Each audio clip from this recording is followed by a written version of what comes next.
జగన్ ఏదైతే ఉద్దండరాయనిపాలెంలో ఇది కృష్ణాయపాలెం శివార్లో మొన్న పేదలకు ఇచ్చినటువంటి అంటే ఇవాళ ఏ ఇన్సిడెంట్లు జరగలేదు అనుకున్నాం.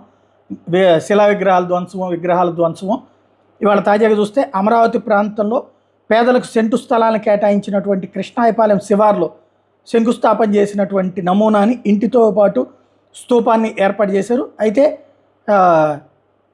అక్కడ ఏర్పాటు చేసిన ఈ రెండింటిని జేసీబీతో ధ్వంసం చేశారు. గుర్తు తెలియని వ్యక్తులు అనే పదం ఇప్పుడు వాడటం బిగించేశారనమాట. అంటే ఇప్పటిదాకా తెలుగుదేశం వాళ్ళు చేశారు అన్నటువంటి పదం కాకుండా ఇప్పుడు గుర్తు తెలియని వ్యక్తులు ఆ స్తూపాన్ని శిలాఫలకాన్ని జేసీబీతో ధ్వంసం చేశారు. ఇప్పుడు ఆ ఘటనకు సంబంధించినటువంటిది ఇప్పుడు మరి అది దర్యాప్తు చేస్తారా లేకపోతే కనుక ఇది సహజంగా అనుకున్నదే కదా అన్నటువంటి కాన్సెప్ట్తో వదిలేస్తారన్నట్లు చూడాలి. బట్ విధ్వంసం అన్నటువంటి ఇష్యూలో మరొకసారి కొనసాగుతోందనడానికి సజీవమైనటువంటి సాక్ష్యమైంది.